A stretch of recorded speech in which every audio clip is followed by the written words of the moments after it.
Vale, Carlos Bardén es actor y escritor, ya sabemos. Lo que a lo mejor no sabemos es que eres licenciado en Historia y diplomado en Relaciones Internacionales. Inicia su obra literaria de manera oficial, publica por primera vez en el 97 Durango Perdido. Pocos años después, en el 99, su primera novela, Muertos Ejemplares, que es finalista del Premio Nadal. Decía que era un premio importante en nuestro país. Después, en el 2022, llega El peso del alma, que sí fue un libro premiado por el Premio Destino Guión. Y 3 años después, en el 2005, ahí fue donde se me dejó de escuchar, publica las memorias de su madre, Pilar Bardén, con un libro que se llama La Bardén. En el 2009 escribe Salacrán enamorado, que se lleva al cine en el 2013. Después, en el 2019, gana el premio Espartano a la mejor novela histórica con tu primera novela Espartaco, que es Mongo Blanco. Y después, ya en el 21, ganas el premio, a ver si lo pronuncio bien, Dashiell Hammett, de novela negra, con El asesino inconformista. Ahí, bueno, podríamos decir... De donde se entiende la relación de enamoramiento que tengo yo con Gijón y los gijones. Sí. Está bien. Y hoy nos va a presentar su último libro, que se llama Badak, ¿vale? Es un libro del que yo quería decir un par de cosas antes de que empezaras, Carlos, si te parece. Sí me gustaría que hicieras un poco de alusión a ese hecho histórico, que es un hecho histórico, que inspira, por decirlo de alguna manera, la novela, de cómo luego tú a partir de ahí ya generas toda una historia. Sí me llama también bastante la atención que parece que no hemos cambiado tanto, ¿verdad? Parece que podemos cambiar escenarios, podemos cambiar los personajes, pero que en el fondo sí hay una crítica ahí que estaría bien que nos hablaras de ella. Y luego ya de paso, como te tenemos aquí y tienes una trayectoria tan amplia entre la parte como actor y la parte como escritor, pues que nos cuentes un poco más de tu vida dentro de los marcos que tú consideres. Es decir, ¿no? Cómo llegas a la literatura, cuál es el proceso cuando tu libro, Alacrán enamorado, pasa al cine, etc., ¿no? Es decir, aprovechar un poco la parte más general sobre tu figura y luego ya un poco más a lo concreto sobre el libro. Bien, bueno, pues son varias las preguntas y intentaremos satisfacer la curiosidad. Vamos a ver, déjame el libro. Badak. Así se titula esta novela. Badak es una palabra javanesa, indonesia, que significa rinoceronte. Véase el rinoceronte.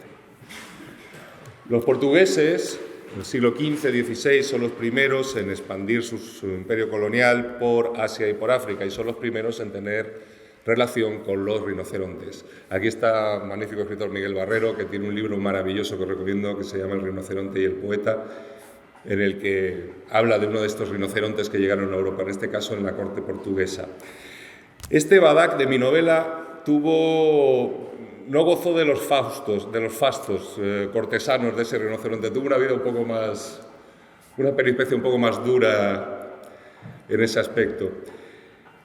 Entonces, de Badak, los portugueses sacan la palabra Bada. En Madrid, si conocéis Madrid, hay una calle que va de la Gran Vía, casi justo antes de llegar a Callao, a la Plaza del Carmen, que se llama la calle de la Abada. Si miráis la placa, veréis que hay un rinoceronte en la placa. Esto se llama así porque en el siglo XVI, 1583, final del reinado de Felipe II, unos de estos señores que se iban por el mundo a descubrir y conquistar, en este caso se fueron a la especiería, a las Molucas, a Asia, a Indonesia, a Java, y volvieron de allí con un rinoceronte. Esto es histórico. Este rinoceronte lo trajeron a Madrid. No sabía nadie muy bien qué hacer con este animal, y entonces lo encerraron en un corral en lo que eran las eras del convento de San Martín. Allí el animal estuvo penando unos meses y luego, no vamos a hacer spoiler, esa palabra que se usa tanto, pero es fácil suponer que el animal no tuvo un final muy Disney, ¿no? Entonces a mí esta historia siempre me impresionó mucho desde pequeño. Cuando uno escribe, siempre intenta escribir para comprender, o en mi caso al menos es así, yo escribo para intentar entender cosas que me preocupan. Yo quería reflexionar sobre la relación entre el hombre y la naturaleza.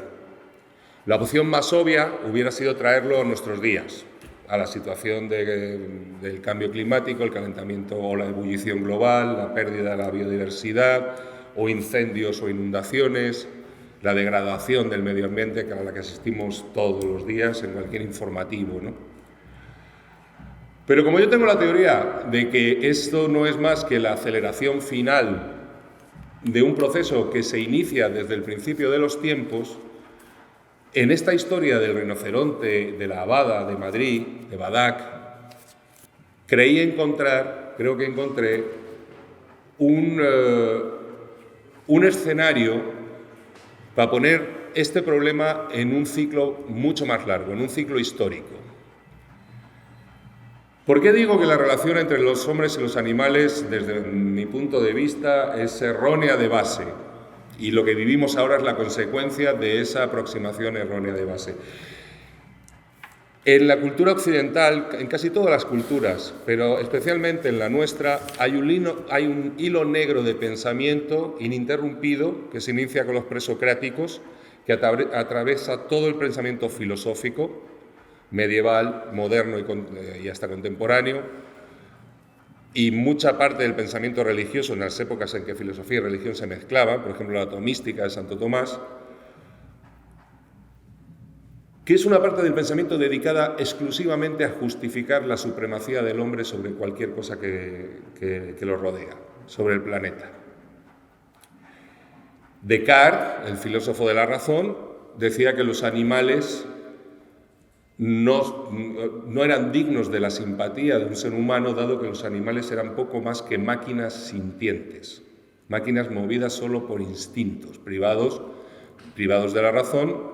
Les negaba una cualidad plena de existencia. Recordemos que Descartes decía cogito ergo sum, pienso, luego existo. Luego él negaba una existencia plena a todo lo que no pensase. Santo Tomás, antes que Descartes, dijo algo muy parecido desde la religión. Cuando entiendes que el primer proceso inexcusable, el primer paso inexcusable en cualquier proceso de depredación y conquista es poner en un plano de inferioridad a lo que vas a depredar o vas a conquistar o vas a agotar, entiendes mejor la relación del hombre con la naturaleza. Ya en época de Felipe II, para construir la Armada Invencible, se desforestó gran parte de las sierras del centro de España. Se generó un verdadero problema medioambiental en el siglo XVI.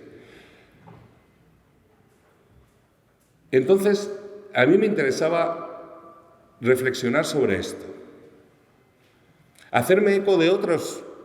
La historia y el pensamiento siempre es complejo, siempre tiene aproximaciones diversas, siempre se imponen discursos únicos que son los que triunfan en cada momento, pero siempre hay heterodoxias, siempre hay discursos que los rebaten. Jeremy Bentham, el creador del utilitarismo, ese movimiento filosófico que viene a decir más o menos la mayor felicidad para el mayor número posible de personas, decía, sin embargo, una cosa muy interesante y que está en el alma de este libro. Él decía sobre los animales: la pregunta no es si piensan, la pregunta no es si razonan, la pregunta es si sufren. Cuando tú pones en un plano de inferioridad algo o alguien, insisto, es el paso previo a conquistarlo o depredarlo. Significa excluirlo del discurso de lo moral. Cuando tú excluyes algo, un ser vivo, un animal o un bosque, del discurso de lo moral, renuncias a exigirle nada, pero también le niegas cualquier derecho. Y es por eso que en un acto de soberbia intelectual fácilmente caricaturizable, esto está lleno de luces de Navidad, pronto celebraremos la Navidad, el nacimiento del Señor. Bueno, creo que aquí todos tenemos claro que no son los dioses los que crean a los hombres, sino los hombres los que crean a los dioses. Luego, imaginaros lo que entraña si nos vamos a la esencia de ese acto intelectual, pensar que como especie hemos decidido que si hay algo omnipotente, omnímodo y omnipresente en la creación, es igual que nosotros. Luego todo lo que no sea como nosotros es inferior y está ahí para que lo usemos. La relación del hombre con la naturaleza siempre ha sido de uso, de consumo y de abuso. Los animales están ahí para alimentarnos, para vestirnos, para proporcionarnos fuerza de arrastre, etc. Como digo, basta acercarse con un mínimo de curiosidad a la historia medioambiental para darte cuenta que como digo, este proceso de destrucción del medio ambiente y sobre todo de destrucción de la biodiversidad se inicia en el principio de los tiempos. Ya los escritores latinos en la romanidad, Silva, Bosque, en los escritos de los romanos, es un lugar peligroso, es un lugar a evitar por el hombre y es un lugar a desforestar y acabar con las criaturas que viven ahí porque solo son una amenaza, no son animales domesticables.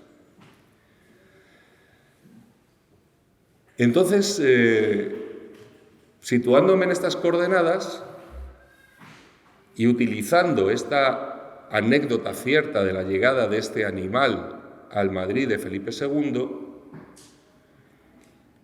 se me impuso una noción, una idea. La primera decisión que toma todo escritor es ¿qué voy a contar? La segunda es ¿quién lo va a contar? Yo tenía muy claro que quería que fuera una novela de primeras voces. Esto está lleno de personajes humanos, de hombres y mujeres que van en esos galeones o que habitan en ese Madrid o en esas islas, ¿no?, donde llegan esos galeones. Y cada uno nos va a dar su versión de los hechos, a veces del mismo hecho 3 y 4 versiones distintas, ya sea su nombre, un conquistador arriesgado, una mujer, uno de esos indígenas que eran descubiertos, que llevaban viviendo quizás siglos en un mismo sitio y de repente llegaban unos señores en un galeón y les decían, os hemos descubierto. Pero según iba perfilando esas voces se me imponía cada vez con más claridad que la verdadera voz, la voz más importante en ese coro de voces tenía que ser la del animal. Entonces, siendo como es una novela, creo que bastante bien documentada, yo soy efectivamente licenciado en Historia, mi especialidad es la Historia moderna y contemporánea de España, así que sé dónde buscar, sé dónde leer, la recreación que hago de cómo se vivía, navegaba y cómo se moría y se combatía en el siglo XVI, creo que es de calidad. Pero en el momento en que yo decido que hay una rinoceronta que habla, esta novela histórica se mestiza. A mí como escritor me interesa el mestizaje, no me interesan los géneros puros. Normalmente ni como lector ni como escritor. Me interesa apropiarme de la novela negra para hacer novela política. Me interesa apropiarme de la novela histórica para hacer una fábula fantástica en la cual un animal nos va a describir, nos va a confrontar, nos va a decir cómo nos ve a nosotros, a los monos sin pelo, las cosas que no entiende en su forzosa convivencia con los humanos. Desde ese punto y ahora, la novela es también una novela fantástica y es una novela satírica. El animal, evidentemente cuando tú entras en la fabulación y en lo fantástico de la fábula, de un animal que razona, el animal hay que dotarlo de una serie de características que haga que empaticéis con él. Así que el animal es ingenuo, es puro, es bueno. Esto me ha generado, os voy a compartir una cosa muy curiosa, un descubrimiento que me ha fascinado. Resulta, yo ya sabía, creo que todos sabemos que en España hay casi tantos habitantes como entrenadores de fútbol o expertos en derecho constitucional. Hay muchos ahora también.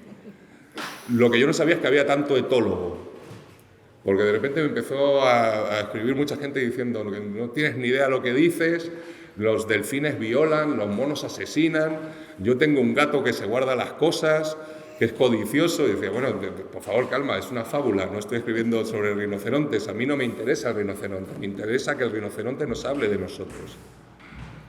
Eso es la fábula, ese es el terreno de la fábula, ¿no? Aunque también sí doy algunos datos interesantes para que empaticemos mejor con el rinoceronte, con la rinoceronta, porque en estos tiempos en los que vivimos, y yo me considero un hombre aliado, un hombre feminista, o eso intento, combatiendo mis micromachismos siempre que puedo, que los tengo, por supuesto, el rinoceronte históricamente que llega a Madrid, no sé, en las crónicas no cuenta si era macho o hembra, yo he decidido que sea una hembra, así que le damos además perspectiva de género al asunto. Y para que entendamos un poco la peripecia de este animal, sí vamos a tocar brevemente la zoología. Los rinocerontes, junto con los hipopótamos y con los elefantes, son paquidermos. Es una palabra griega que significa piel gruesa. ¿Qué significa esto? No sudan, no se pueden refrigerar por sudor como nosotros, ni jadean como los perros que lo hacen con la respiración. Los paquidermos, a lo largo de su vida, generan capas y capas y capas y capas de piel, desde que nacen hasta que mueren, piel que se va agrietando, va creando unos surcos profundos por los cuales discurre el aire y en los cuales se fija el barro. A ellos les gusta darse baños de barro fresco, que se les fija la piel, les protege de los parásitos y los refrigera. Esto, que es una fascinante adaptación de la naturaleza, muy útil para las sabanas africanas o las selvas de Java, pues en Madrid en enero es de suponer que al animal no le ayudaba demasiado. Entonces vamos a empatizar con este animal y vamos a asombrarnos como él se asombra de la facilidad que tienen los seres humanos para asesinarse. Pero no para asesinarse como se asesinan los depredadores en la naturaleza, por ejemplo, sino de asesinarse por conceptos que a una rinoceronta se le escapan, como son dioses, como son la codicia. Ella razona: yo no tengo bolsillos, ¿dónde guardaría las cosas? ¿Para qué acumular cosas? Ella también siente cierto estupor ante la facilidad que tienen muchos monos sin pelo de entregar su vida hasta el punto de perderla para defender la riqueza de uno solo, al que suelen llevar a hombros. Entonces, desde este punto de vista, la rinoceronta nos sale un poco marxista, a Van Lalet, y tiene un discurso que creo que desde la sátira es bastante político y es interesante.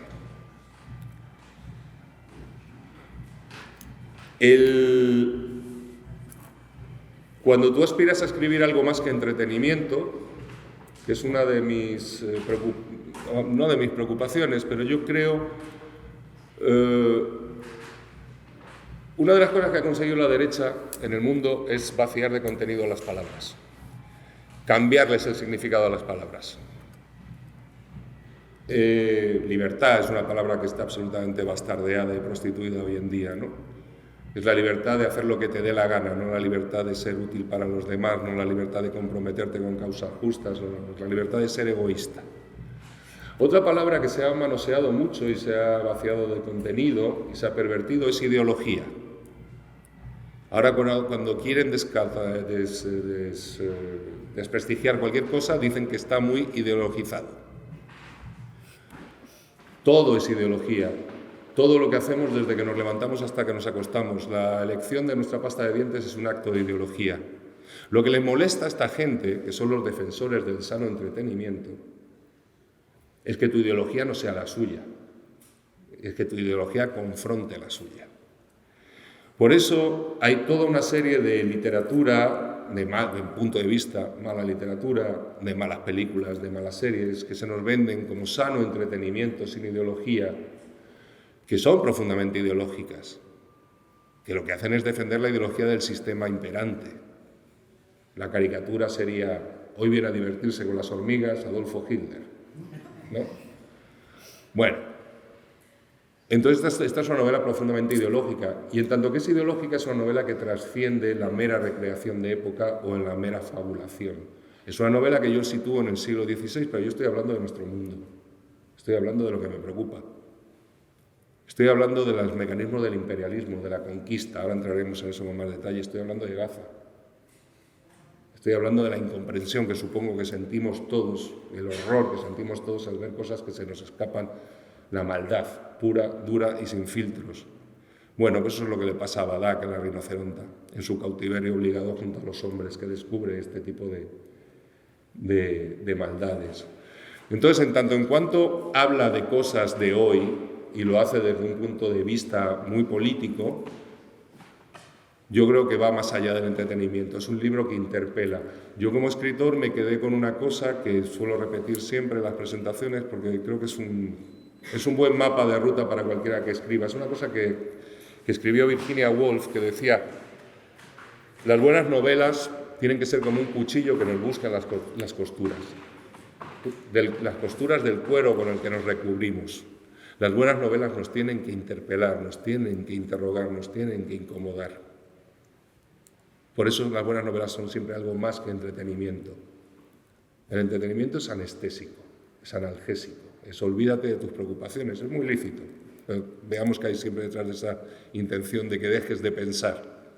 La cultura nunca puede ser ni anestésica ni analgésica. La cultura tiene que plantear preguntas, tiene que sembrar pensamiento crítico. Un buen libro, y yo creo que este lo es, te va a interrogar, te va a poner delante de dilemas morales. Esa es la función de la buena literatura.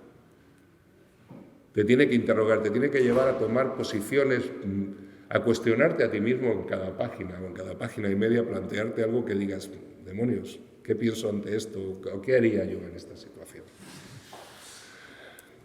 Y en ese sentido, y obligado también, porque yo decido que esto se base en un hecho histórico cierto, que es la llegada de este rinoceronte a Madrid a finales del 1583, finales del reinado de Felipe II, inevitablemente entramos en cuestiones más candentes. Vosotros habéis visto las imágenes de la gente que va a manifestarse en Ferraz, en Madrid, ante la sede del Partido Socialista. Los telediarios les habréis visto, ¿no? Habéis visto que muchos llevan la bandera de la Cruz de Borgoña, la Cruz de San Andrés, que era la bandera de los tercios de Flandes, gloriosos. Y curiosamente, muchos llevan la bandera de los tercios en una mano y en la otra llevan una muñeca hinchable. Esto, que en principio parece un sin Dios, esto tiene una lógica interna monolítica, que es el rebrote del nacionalismo españolista y el neoimperialismo, y el no ya blanqueamiento, sino doramiento con pan dorado, leyenda áurea, de lo que antes fue leyenda negra. Cuando tú eliges contar una historia en el siglo XVI, inevitablemente tienes que referirte a galeones, conquistadores, descubridores, etc. Entonces, esta es una novela contra este revisionismo falaz, yo creo, y ahora haremos un repasito. ¿Dónde está Pedro Rollán? Que antes me dijo, Pedro, siéntate que esta parte te va a gustar. Que trata de blanquear lo imblanqueable. ¿A qué me refiero? Voy a decir una cosa contraintuitiva, pero que yo la creo firmemente. La historia no existe. La historia es mentira. Existen los hechos históricos, algunos mayor o menormente documentados, mejor o peor documentados. La historia es siempre el relato que se escribe a posteriori por los ejecutores de esos hechos, normalmente por los que salieron victoriosos de esos hechos, y 99% de las veces con una voluntad exculpatoria para justificar lo que se hizo. Entonces, claro, igual que la rinoceronta vive en una isla y llegan estos señores del galeón y ella nos va a contar lo que piensa, pues en esa isla viven unos indígenas que son descubiertos por estos castellanos, ¿no? Cuando tú arrimas con un poco de pensamiento crítico la lupa a todo este neoimperialismo, todo este neonacionalismo, que es una reacción a lo que pasa en el 2008 en Cataluña, mayormente, los mitos en los que se está sosteniendo se empiezan a tambalear de alguna manera, ¿no? O sea, resisten mal el escrutinio. Hay una voluntad por parte de este nacionalismo que, como digo, no es inocuo. Este nacionalismo es el que hace que haya gente que salga y se vaya ante la sede de un partido político con una bandera de los tercios de Flandes en la mano a decir barbaridades y con una muñeca hinchable en la otra, porque se sienten herederos de lo que consideran lo más glorioso de nuestra historia, de los conquistadores, de los saqueos, de las violencias. Yo no soy nacionalista, en absoluto. Es una cosa muy antigua que se llama internacionalista. No me considero ni mejor ni distinto a nadie por haber nacido en un sitio. Pero cuando tú consagras toda tu identidad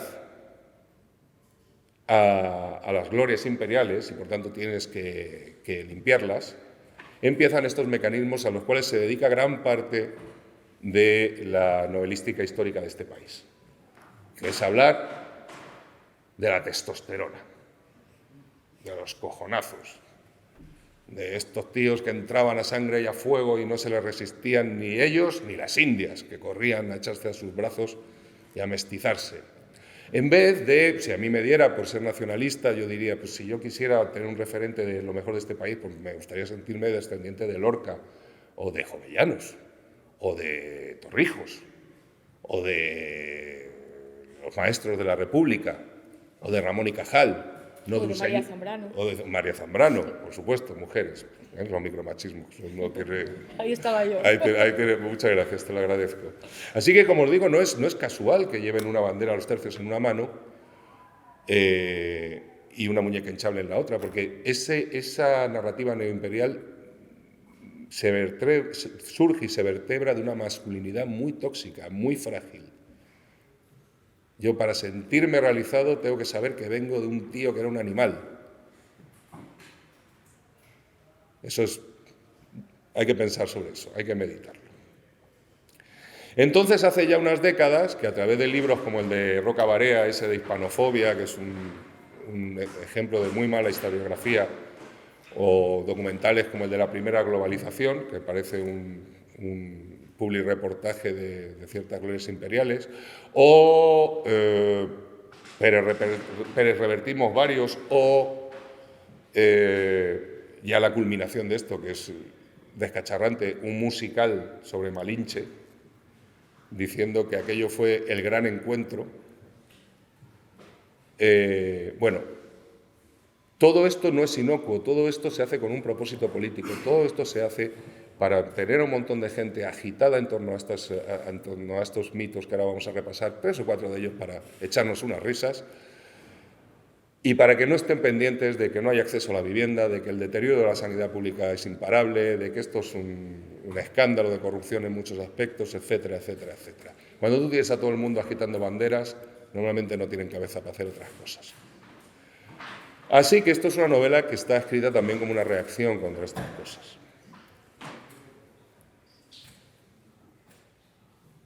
Yo, como historiador, no soy historiador porque si fuera historiador viviría de la investigación histórica, pero como licenciado en Historia acepto y entiendo, y es verdad, que hubo una leyenda negra contra el Imperio Español. Es lógico, era el poder hegemónico en aquella época. Luego los que combatían, pues, y más en la época en que se desarrolla la imprenta, pues, y empieza a circular el panfleto, pues empiezan a generar esta leyenda negra. Y eso es un hecho histórico. Lo que no puedes hacer para desmontar la leyenda negra es saltarte la barda y entrar en la leyenda áurea. Y decir, no, es que nuestro imperio fue mejor. Y os vamos a contar por qué fue mejor nuestro imperio.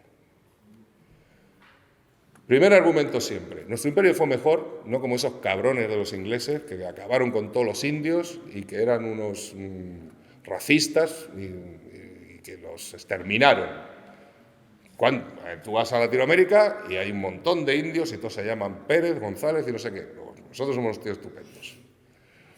Bueno, la labor de los historiadores es quitar los epítetos morales, quitar los adjetivos, las adjetivaciones a la historia. La historia no es ni buena ni mala, la historia es la que es. Las conquistas, desde las falanges de Alejandro, a las legiones romanas, a las cruzadas, que tiene el pretexto de las guerras por los lugares santos, pero es la guerra por el control de las rutas comerciales del este del Mediterráneo, a las conquistas españolas, inglesas, francesas, a la Operación Libertad Duradera de Estados Unidos y aliados en Irak, son siempre lo mismo, no son ni mejores ni peores, son siempre la misma atrocidad, no hay unas mejores que otras, son todas igual de perversas, porque son todas socializaciones a gran escala, pues involucran a un gran número de individuos que las ejercen y que las sufren del saqueo.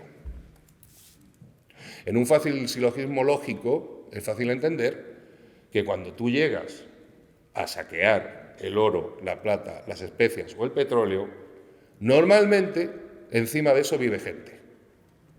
Caramba, Y entonces esa gente tiene la penosa costumbre de resistirse al saqueo. Entonces la socialización del saqueo se convierte en socialización del asesinato. Y eso son las conquistas. Y todas son iguales. Y no las hay mejores ni peores. Cada una tiene sus especificidades. Pero bueno, entonces los neoimperialistas te cuentan, bueno, no, pero es que nosotros llegamos allí, insisto, los británicos, estos se cargaron a todos los indios, no dejaron uno vivo. No, los españoles sí, bueno, pero los españoles no lo hicieron porque fueran mejores que los otros. Los españoles lo hicieron porque cuando los británicos llegan a la costa este de lo que luego será Estados Unidos, lo que se encuentran son tribus de cazadores-recolectores neolíticos. Eso es lo que eran los apaches, los sioux, los arapahoes y los cree y todas las tribus indias de Norteamérica. Cazadores-recolectores, grupos humanos de una bajísima densidad demográfica en enormes extensiones de territorio con una industria lítica propia del neolítico, a los que era muy fácil combatir, arrinconar, ir empujando hasta, luego ya con el paso del tiempo, exterminarlos o encerrarlos en reservas. Cuando Cortés se planta en 1519 a las puertas de Tenochtitlán, se encuentra una ciudad que en ese momento tenía más habitantes que la ciudad más poblada de la corona de Felipe II, que era Sevilla, que tenía más habitantes que Barcelona, que tenía más habitantes que Lisboa, que tenía más habitantes que París, que tenía una estructura administrativa compleja, una religión sofisticada, un ejército numeroso y una élite gobernante muy bien asentada. Estos no son cazadores-recolectores, a estos no los puedes echar a patadas de sus casas, entre otras cosas porque son muchísimos más que tú. Así que la decisión de mestizarse con ellos es una decisión estratégica. Si quiero conservar lo conquistado, me tengo que mezclar con esta gente. Entonces ahora vamos al segundo hit del top 5 del neoimperialismo. Bueno, pero es que nosotros nos mestizamos, nosotros nos mezclamos, nosotros no somos racistas. Yo tengo 60 años, así que yo ya tengo edad. Afortunadamente, una de las grandes fuerzas transformadoras de nuestra sociedad, que es el feminismo, ha conseguido que algunos discursos ya les dé vergüenza hasta ellos decirlo, porque yo de muy joven he llegado a oír además aquello de racear indias. O sea, que además esas indias cómo se iban a resistir a estos señores barbudos y se corrían todas a echarse en sus brazos, ¿no? Como locas. Bueno, el mito del mestizaje es otro mito que hay que revisar. Lo primero que se mestizan son las élites. El primer mestizo de Nueva España es un hijo de Cortés con una hija de Moctezuma. O sea, lo que se genera es una élite nueva, mestiza, que incorpora a los conquistadores con los restos de la élite precedente para generar una nueva élite. Ese mestizaje luego ciertamente se va extendiendo a otras capas de población, pero es un mestizaje que va de arriba hacia abajo. Y es un mestizaje que nosotros, que ya tenemos experiencia de conocer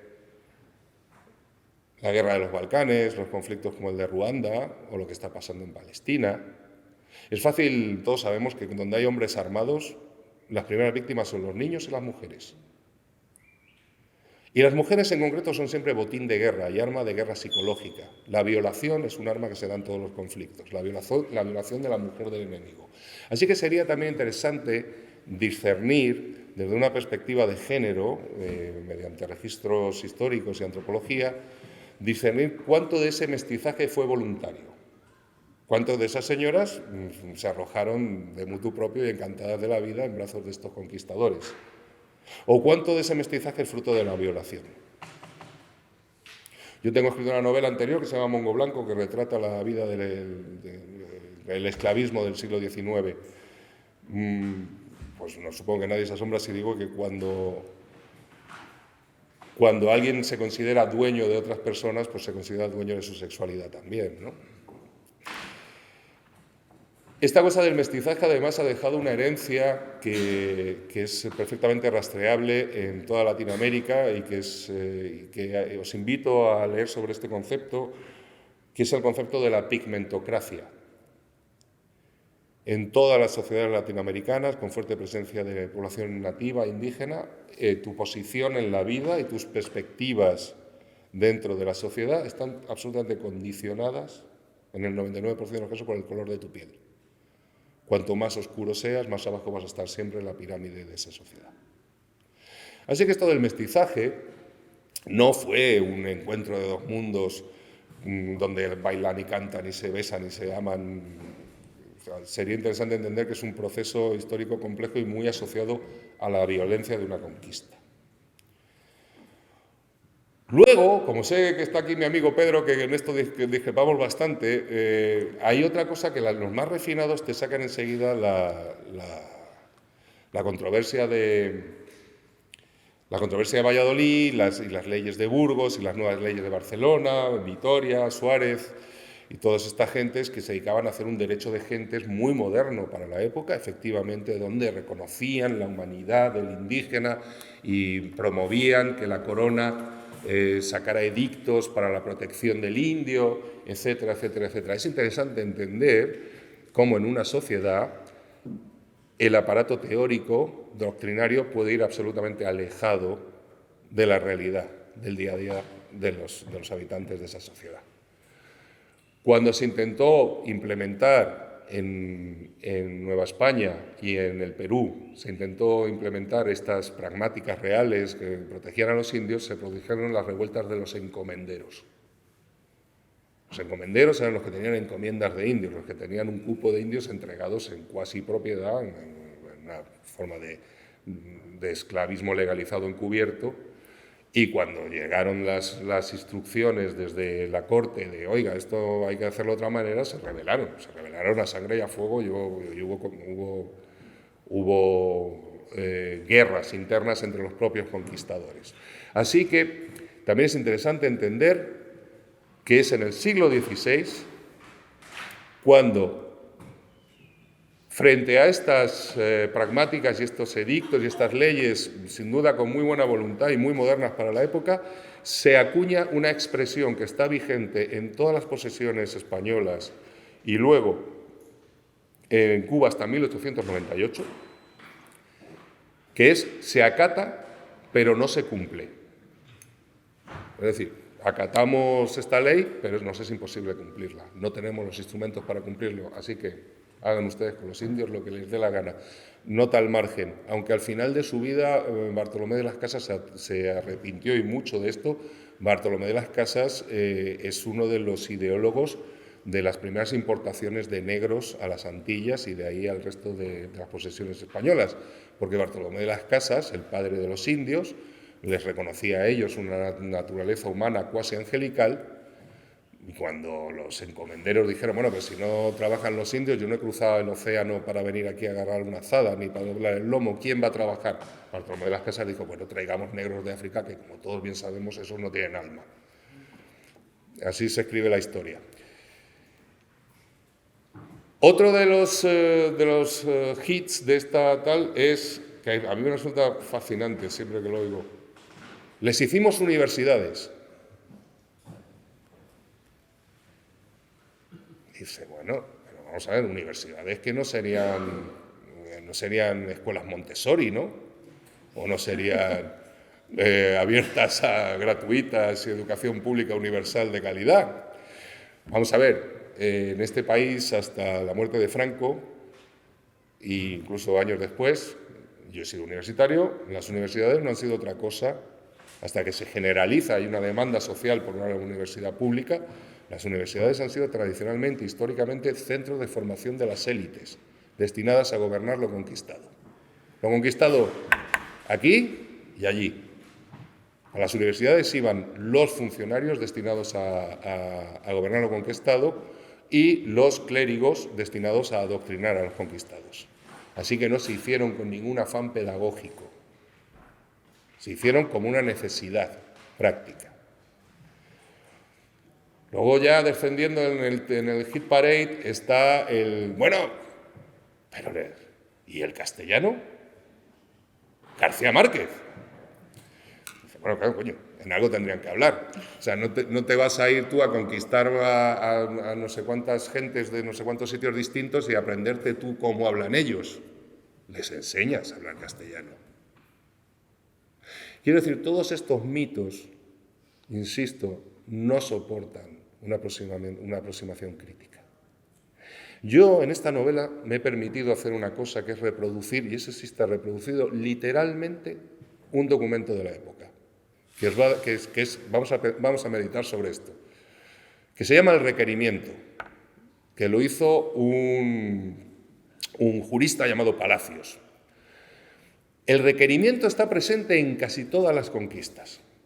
¿Y qué es el requerimiento? Todas estas conquistas no son empresas de un Estado, porque no existía el Estado español, son empresas de una monarquía, que da licencia a unos señores. Vaya usted para allá y si conquista algo, usted me da a mí el quinto real, o sea, es un funcionamiento un tanto mafioso. Usted me da un quinto de lo que conquiste, de lo que saque, y yo le sanciono la conquista y le nombro conde del Valle de Oaxaca, en el caso de Cortés, ¿no? Y en todas estas conquistas, como estaban basadas en eso, no en llevar la fe, no en ganar almas para Dios, estaban basadas en la codicia y en la depredación. Había un notario. Llevaban un escribano que ejercía de notario y que tomaba relación de lo conquistado. Y llevaba un registro de todo lo que se depredaba, porque luego habría que responder a los financieros de esa empresa y darle el quinto real a la corona. Pero otra de las funciones que tenían estos escribanos, notarios, era leer el requerimiento de Palacios, que yo reproduzco tal cual es en el maravilloso castellano del siglo XVI, pero como es un poco más de una página, se lee bien y lo vais a disfrutar. ¿Qué era el requerimiento? Pues el requerimiento, esto llegaba, esto es la borda de un galeón, y vosotros sois indígenas de Gijón, que es una tierra incógnita, donde, bueno, no, eso, vamos a irnos más lejos, sois indígenas de Java, y yo soy el capitán, entonces ella es el escribano. Le digo, escribano, proceda. Y entonces el escribano lee el requerimiento. El requerimiento es una fórmula legal estándar que llevan todos estos tipos, que leían a veces en latín, a veces en castellano, a veces nada más poner un pie en la playa, a veces desde la borda del barco, que venía a decir lo siguiente. Siendo el Papa el vicario de Dios en la tierra, el Papa ha concedido a las católicas majestades de Castilla y Portugal el mundo en dos mitades, ¿no? El Tratado de Tordesillas, el trazo, la línea que dividió el mundo en dos y dijo esto para ti, esto para Portugal y esto para Castilla. Dado que ustedes viven en la parte que pertenece al rey de Castilla, considérense y acepten ser súbditos de nuestro rey, magnánimos reyes, que les van a tratar muy bien. Eso sí, si se resisten, procederemos a entrar a hacerles la guerra, a matarlos y a esclavizar a sus mujeres e hijos. Eso es literal, ¿eh? Está aquí reproducido. Eso es un texto legal. Googlearlo. Esto, claro, insisto, se lo leían en castellano o en latín. Pues a un azteca o a un inca o a un señor de las Molucas. Con lo cual ya de entrada es un legalismo de dudosa eficacia, ¿no? Pero salvaguardaba, digamos, la legalidad de la empresa.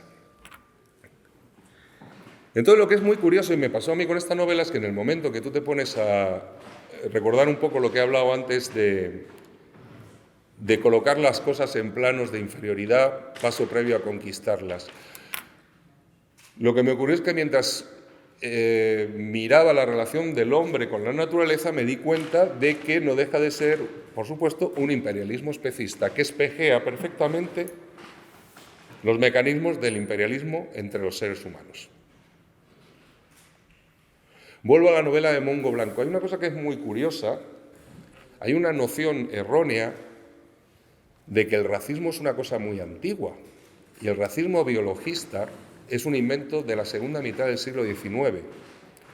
que se deriva del positivismo y de los avances en el naturalismo positivista de Darwin, etcétera, etcétera, etcétera. Y es cuando se empiezan a elaborar teorías racistas biologistas, teorías de que hay especies, razas, entre los humanos y que hay algunas razas que son mejores que otras. En la antigüedad clásica, en la Edad Media, en la Edad Moderna, no se esclavizaba a nadie por racismo. No existía. Estos tipos no eran en principio racistas. Tú esclavizabas, cuando ponías a alguien en un plano de inferioridad, paso previo a conquistarlo y esclavizarlo, era siempre en base a argumentos morales, religiosos o culturales. Los esclavizabas porque eran herejes, no porque fueran morenos, o porque fueran chinos, o porque fueran indios.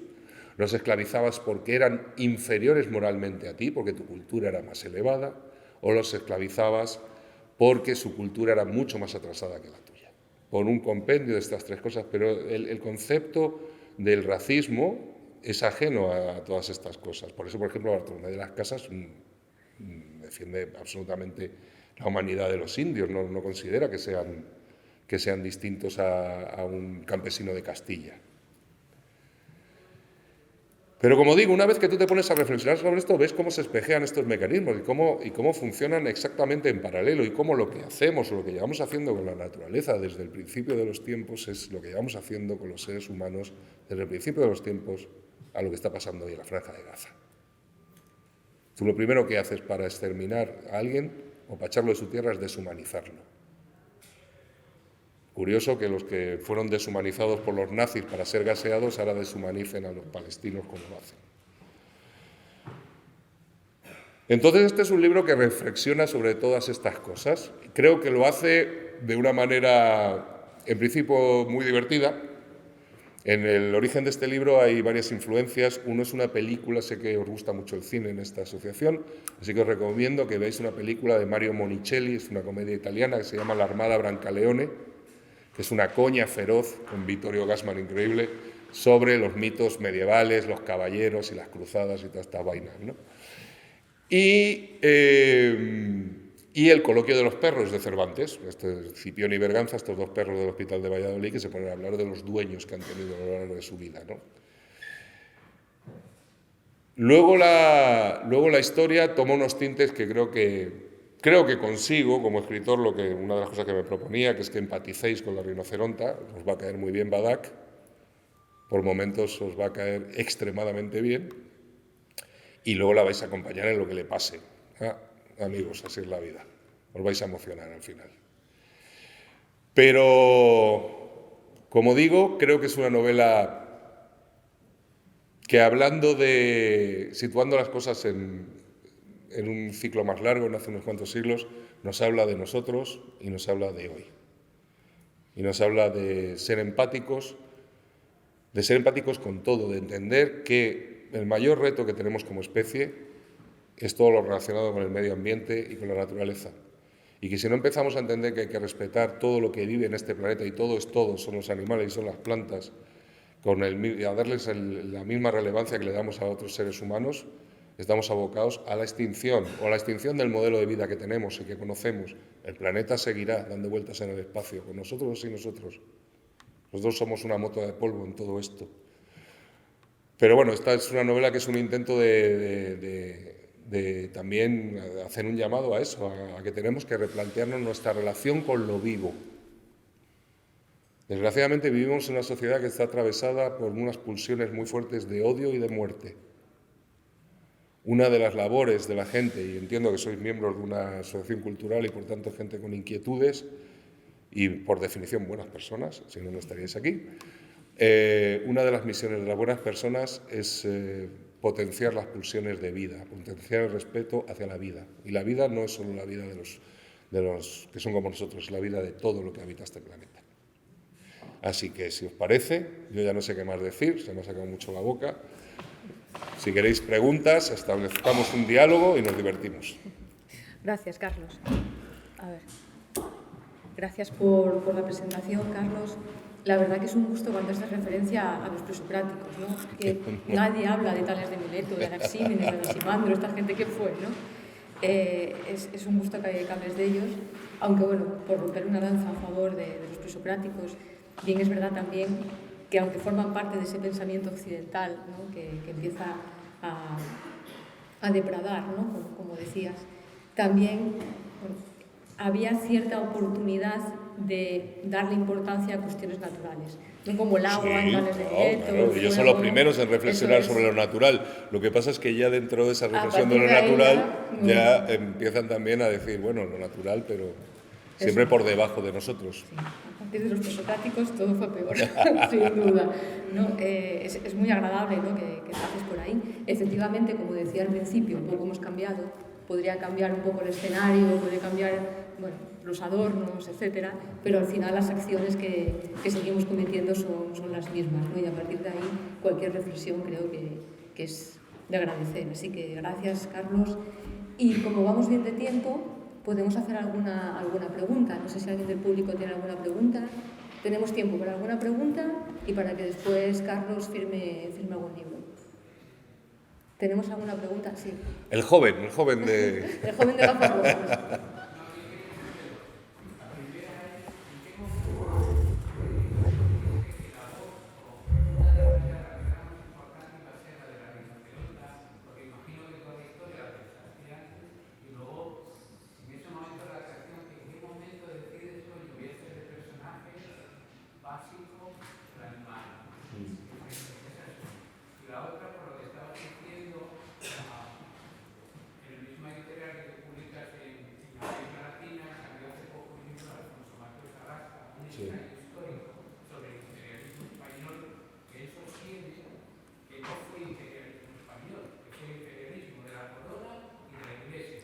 Ahí.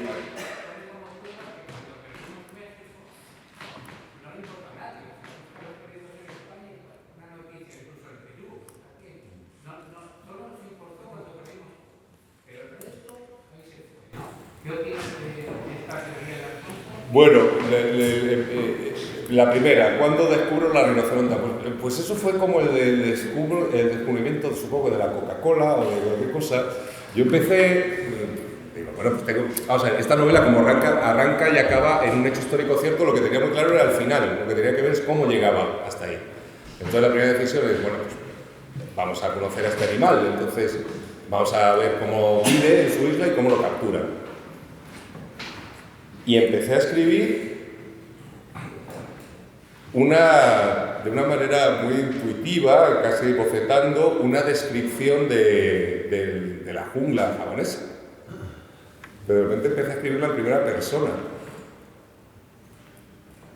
Y de repente sentí que era la voz del animal. Digo, claro, es ella, me está explicando lo que hace.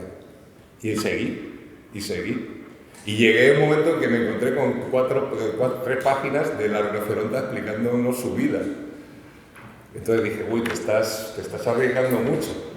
Entonces lo salvé con una trampa, pero que creo que funciona, que es que al final de eso, como está muy aprendida la novela, no es un spoiler, ella dice, bueno, claro, que yo de todo esto que os estoy contando no tengo ni idea, porque yo soy un rinoceronte y por supuesto no hablo. ¿Entiendes? Ahí entras en un juego, en una suspensión de creatividad.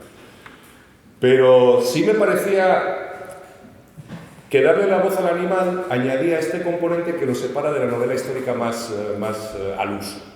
Que hubiera sido una narración de humanos haciendo cosas y de unos piensan una cosa, otros piensan otra, se enfrentan.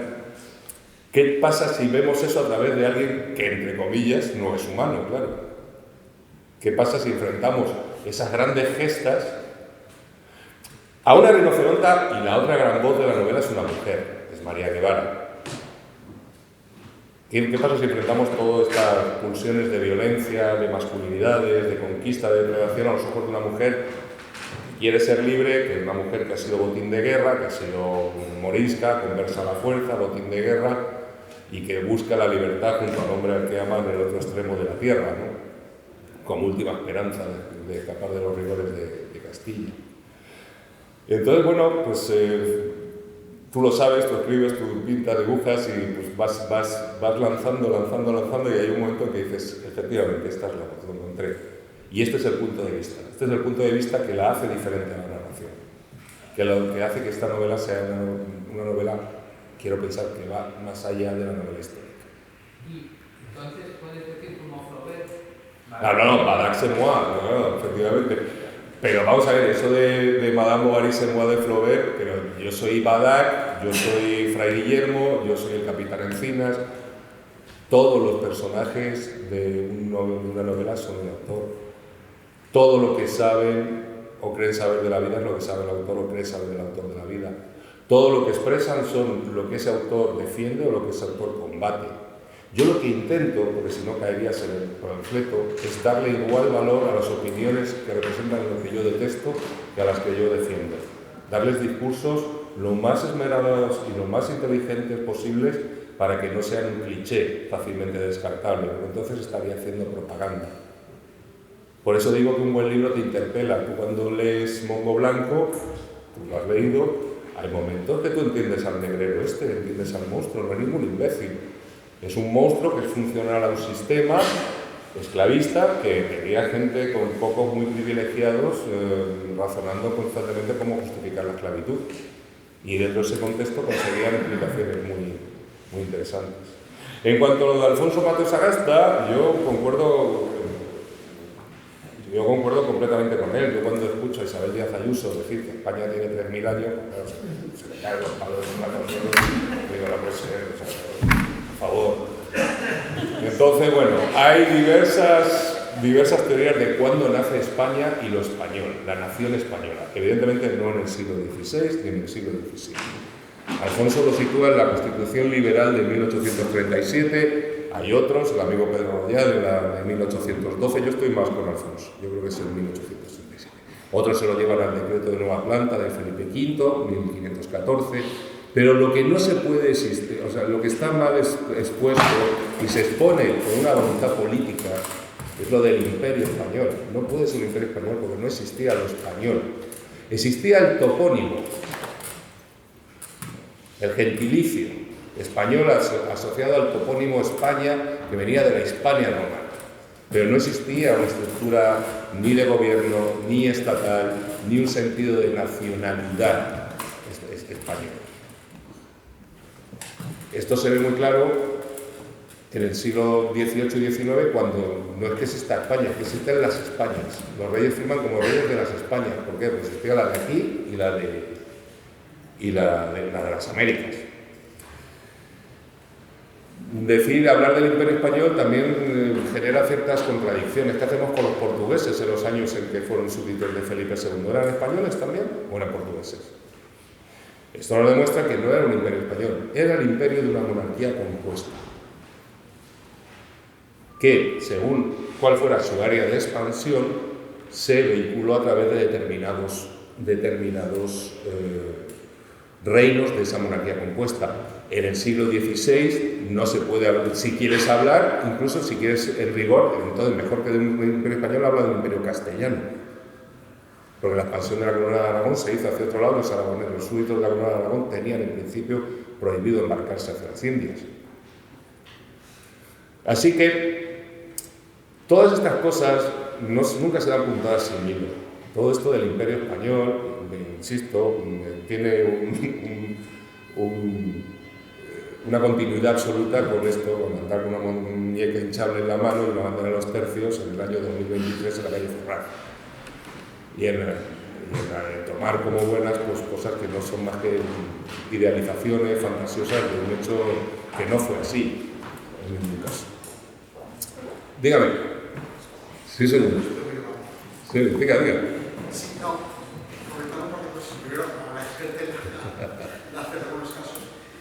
Segundo, me parece muy interesante toda la experiencia, tanto lo que estoy de acuerdo con la gran mayoría de la tesis, como lo que yo sé en otros puntos concretos que no estoy tan de acuerdo con algunos matices, pero simplemente está, en el fondo, muy documentado de una forma que parte mucho a lo que llaman clichés, que en ocasiones, tanto de diferentes posiciones, se abordan los temas historiográficas desde elementos más de cliché que de elementos más de análisis histórico.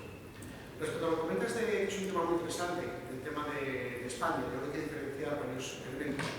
Una cuestión es lo que es España, como concepto geográfico, topográfico, que podríamos irnos hasta la época final del Imperio Romano, España, de alguna manera.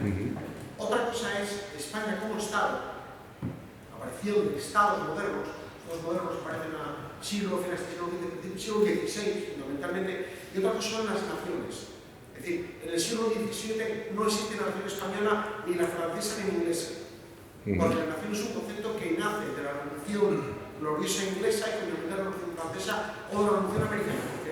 Vale. Porque está ligada la nación al concepto de soberanía.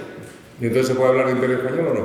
No, en mi opinión, correctamente, habría que hablar de el imperio de la monarquía hispánica. Sería quizás el concepto más... Bueno, la monarquía hispánica, según. La monarquía hispánica más en los Austrias menores y parte del reinado de Felipe II, porque sería de los Austrias. En cualquier caso, Carlos I de España y V de Alemania, realmente a él lo que le interesó siempre es lo que pasaba en Flandes y en el centro de Europa, y en Italia, en el milanesado.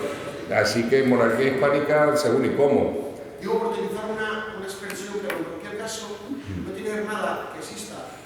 Nosotros tenemos un imperio que existe una nación. Eso absolutamente, la nación es una terminología moderna que se puede aplicar en el siglo XIX, desde el XVIII y digamos del XIX. Marx decía que el 2 de mayo de 1908 era la aparición del pueblo español en la historia, por ejemplo, ¿no? Yo creo que esa persona se presenta las bases de lo que no va a ser un modelo fracasado de la nación del Estado liberal en España, ¿vale? Un modelo fracasado que genera muchas contradicciones.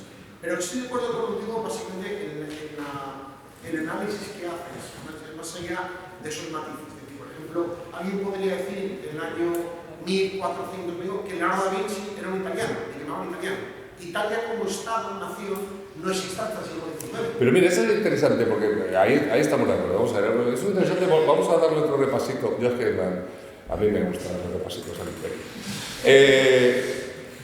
Hay que entender que las primeras oleadas de conquistadores, la conquista de los descubrimientos tiene dos oleadas absolutamente distintas y muy diferenciadas.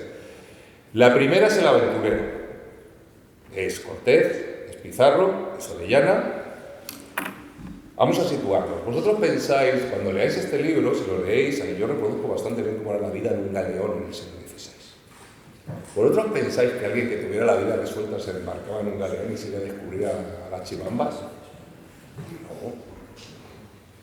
Eran empresas privadas financiadas por nobles, con participación de la corona en unos casos, en otros no.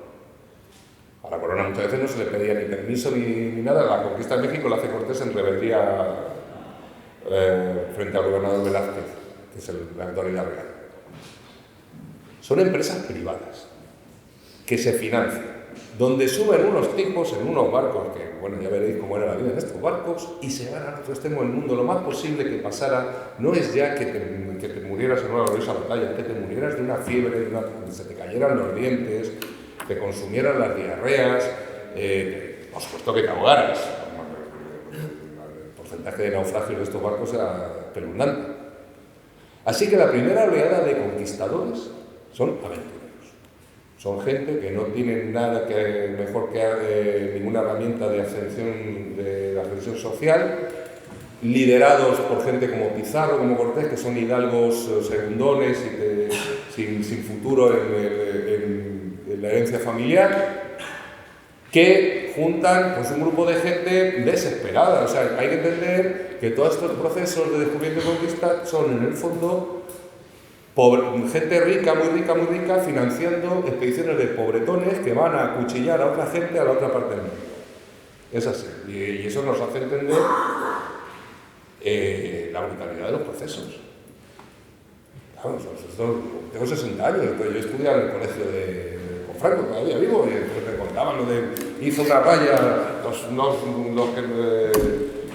quemó sus barcos, los que tengan valor por aquí, por ahí. Bueno, claro, si ibas para el otro lado te ahorcaban porque estabas en rebeldía con el gobernador de Cuba. Así que eras un aventurero, ibas con aventureros, ibas a saquear, ibas a robar, ibas a violar. Una vez que las conquistas se producen y se asientan, llega la segunda ola, que es la que inicia la etapa de los virreinatos, donde a estos aventureros los desplazan sin el menor pudor y los sustituyen por funcionarios de la corona. Ahí es donde empiezan a aparecer nobles y eclesiásticos, prelados, en las Indias. Cuando ya está todo asentado y está todo bien controlado, agarran al señor Cortés, que le habían nombrado conde del Valle de Oaxaca, y le sacan de ahí y ponen a un oidor que se dedica a administrar eso para la corona, y eso se reproduce en todas las conquistas españolas en Latinoamérica. Eso nos tiene que decir mucho de cuál era el verdadero cariz e intención de estas empresas. O sea, eran empresas de expolio, de conquista y de educación. Y una vez que el golpe se había dado con éxito, quitaban al atracador y mandaban a uno allí a gestionar el asunto.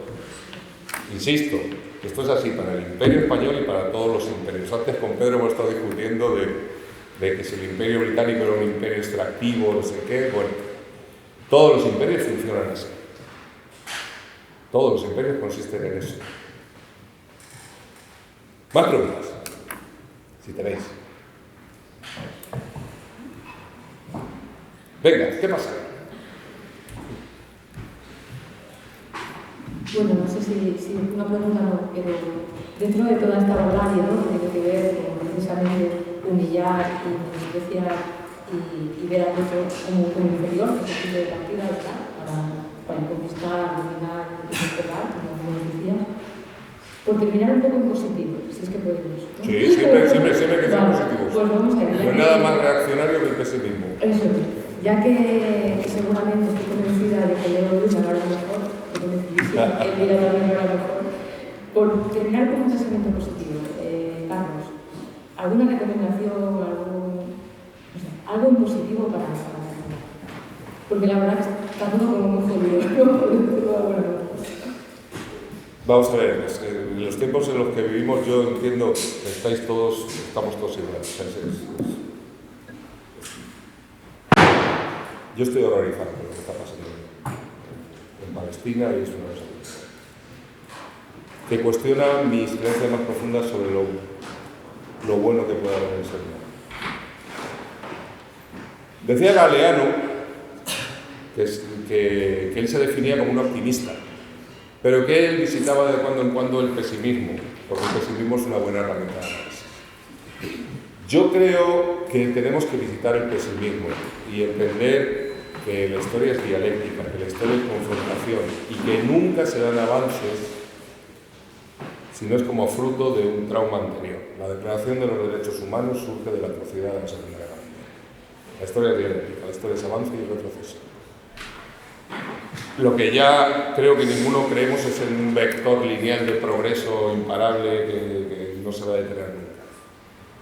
La historia es dialéctica, hegeliana, marxista, la que prefiráis, y se compone de retrocesos y de avances que suelen ser consecuencia de esos retrocesos.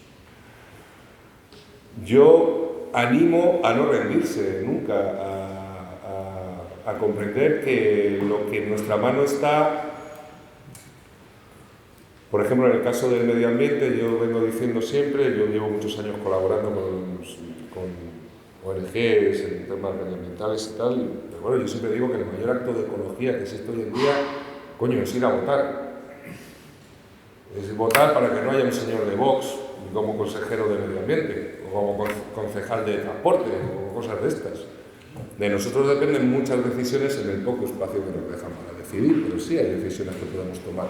Sí hay decisiones que debemos tomar como individuos y sí hay una cosa que yo creo que es una base para el optimismo, que es mirarnos a la cara y darnos cuenta de que hay muchas personas estupendas que merecen mucho la pena y que esos son siempre aliados en el viaje.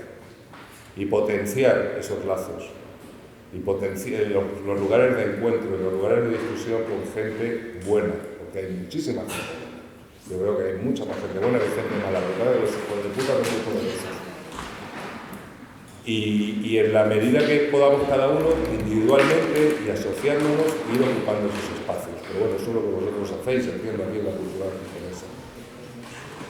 Y sobre todo, el no rendirse. Creo que no rendirse es el mayor acto de optimismo. Pensar que siempre podremos cambiar cosas y podremos cambiar algo, por pequeño que sea. Que pasa en nuestro mundo. Aunque es complicado a veces, ¿eh? Es muy complicado. La cosa jodida. Y a veces las alianzas son difíciles de establecer, de Y bueno, yo me quedo, Carlos, con esta última reflexión, ¿no? Sigamos colaborando, sigamos estando aquí, tenéis el libro para quienes lo queráis comprar, ya que estamos en estas fechas, ¿no?